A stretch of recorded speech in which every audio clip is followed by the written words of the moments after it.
Thank you so much, everyone, for tuning in.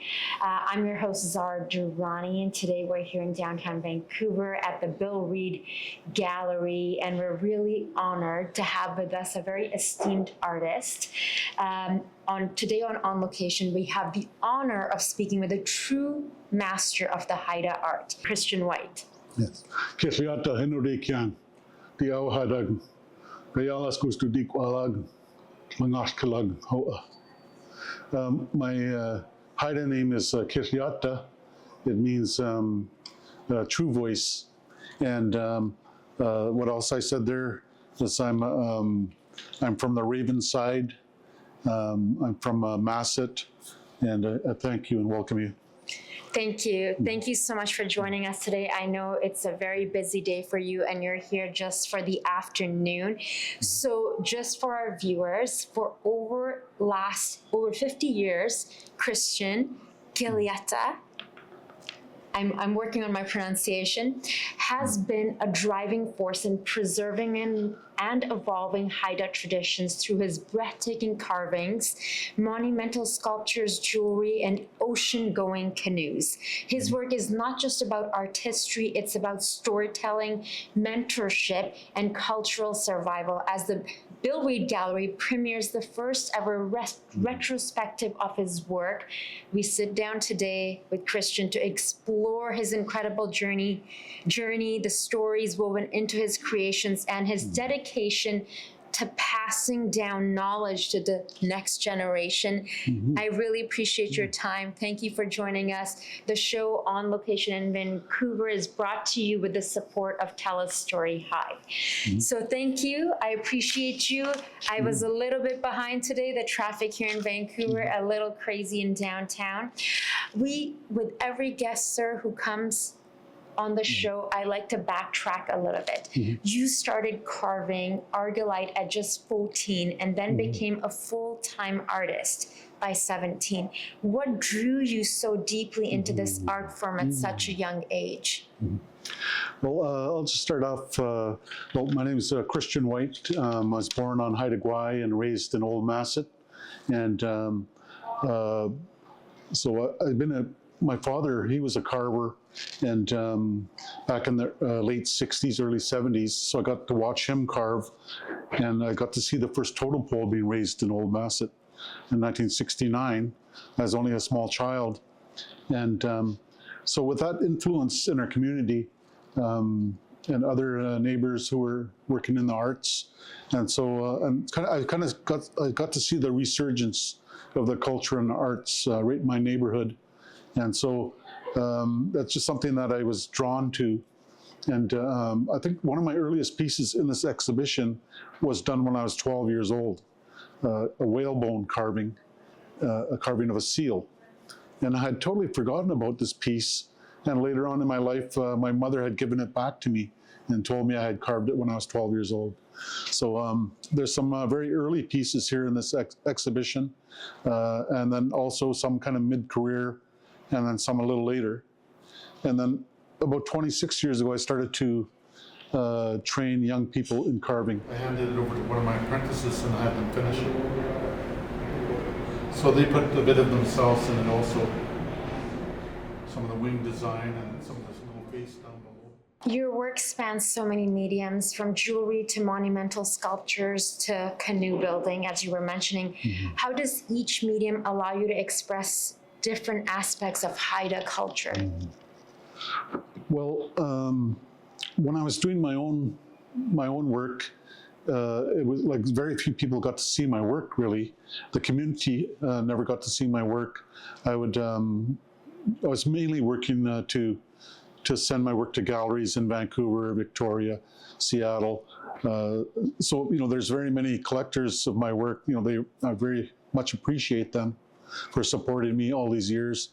But at a certain point in my life, I started thinking that I should be giving back to my community. And I carved a totem pole for my father's chieftainship potlatch. And right around the same time, then after that, so that was just a monumental occasion. Really, it was just a really proud moment in my life. And But after that, we started a dance group, the singing and dancing traditional Haida songs, and it was, and it went from there. It went from there. It went, and my father passed away in 1997. In 1998, I said, I've got to start teaching the younger generation. And so I would just think, okay, what we're going to do this year. So I'm going to raise some money, and I'll teach for 4 months. And so it was just something it worked out really well. So I had my first 4 apprentices. We worked for 4 months, and that went great. We created many different objects, paddles, a carved wall panel, and bentwood boxes.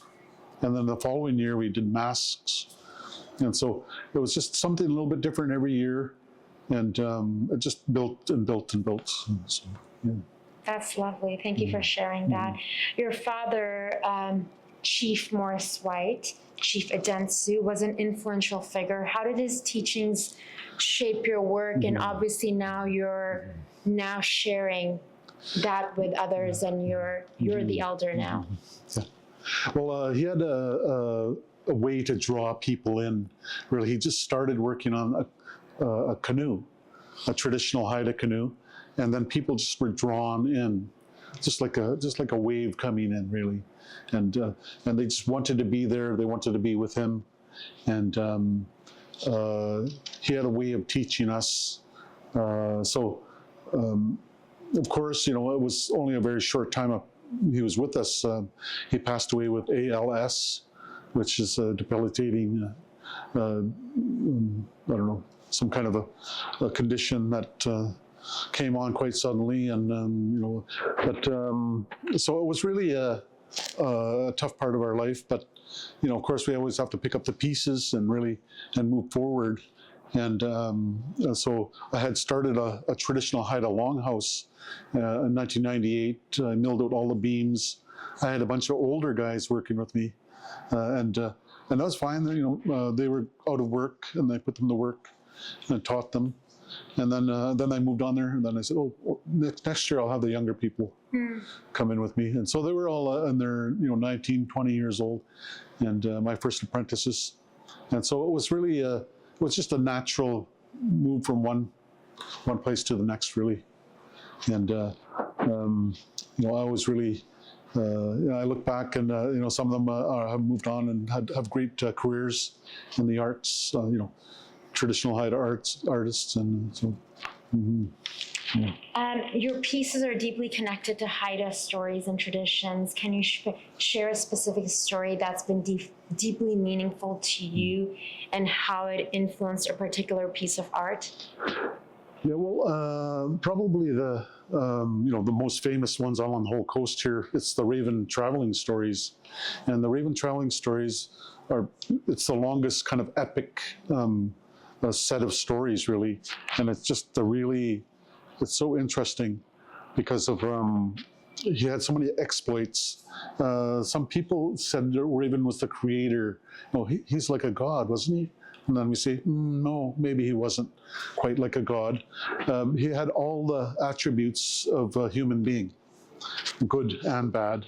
He suffered from the 7 deadly sins, greed and envy, and just all these things that that could be thought of as bad. But he also did good.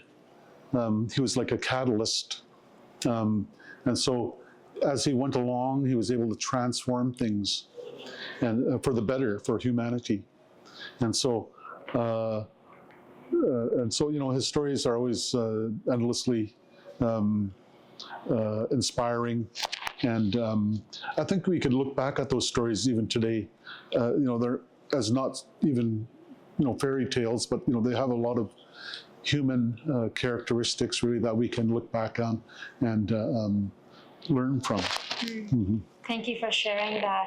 Now, speaking of art and storytelling, your Raven Transformation Mask from 2022 is a stunning example of layered storytelling. What was the inspiration behind this piece, and how do you see transformation reflected in your work and life? Well, when I first went to Oxford, England, we were there to, there's 21 of us from Massachusetts and Vancouver, Haida people. And we went there to look at the Pitt Rivers Museum in Oxford. And they had 450 objects that were collected from our islands.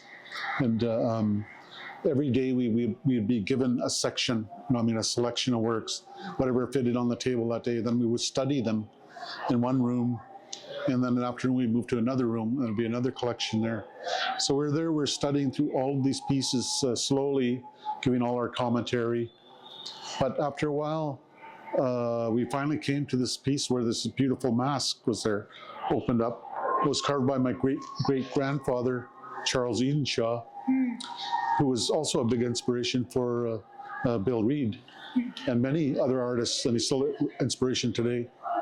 And so at first I thought it wasn't really for a performance because it wasn't hollowed out in the back, wasn't meant to be worn.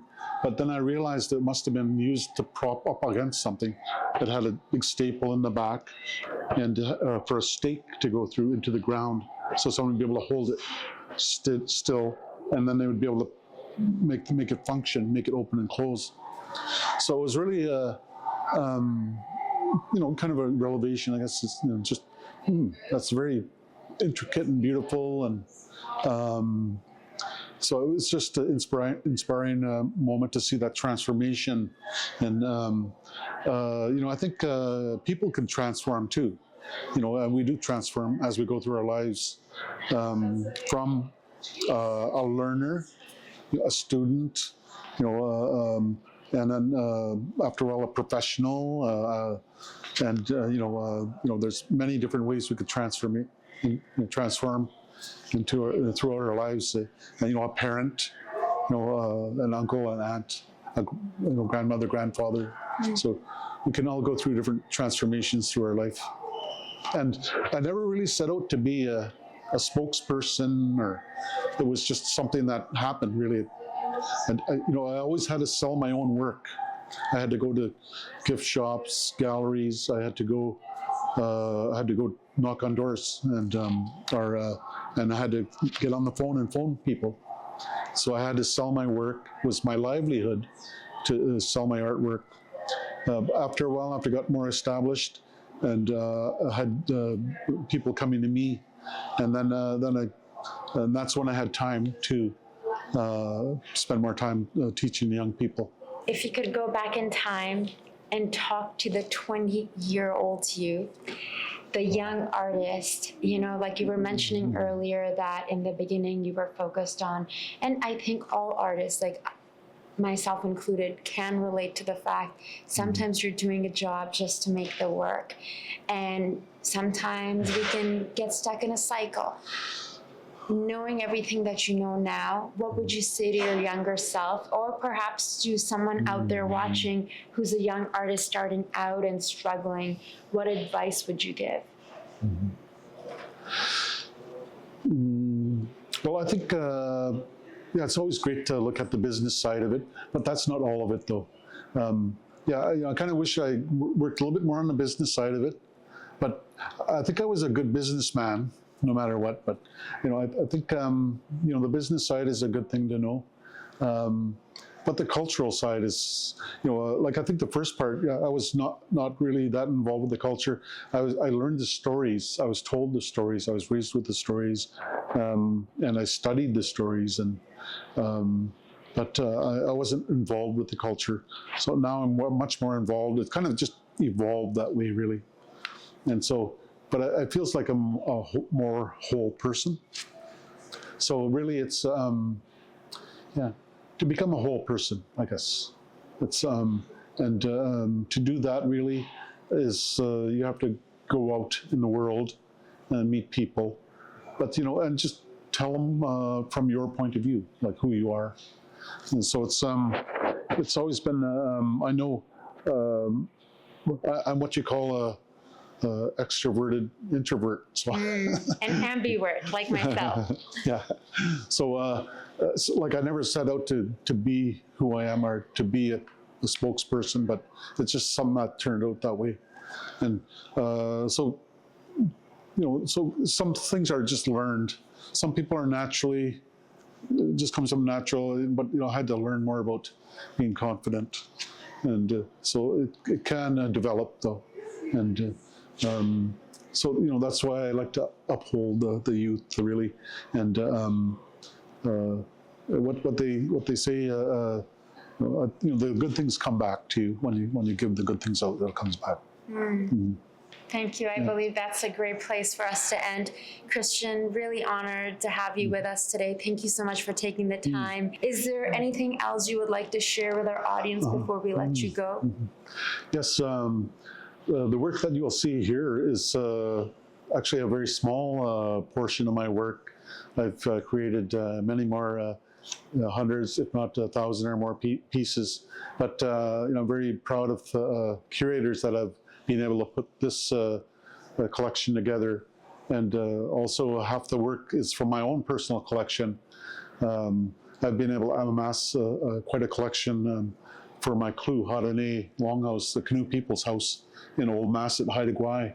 And these pieces are used for ceremonial use at potlatches and memorial feasts. And so it's always, if you ever make it up to Haida, just look me up. Thank you so much for sharing with us your journey, your wisdom, and your incredible work. And to our audience, make sure to visit the Bill Reid Gallery to experience Christian White, master Haida artist, a breathtaking exhibition running until February 1st, 2026. Until next time, I'm your host, Zara Durrani, and the show On Location in Vancouver is brought to you with the support of TELUS, Story Hive, and Christian White here at the Bill Reid Gallery. Thank you again, Christian.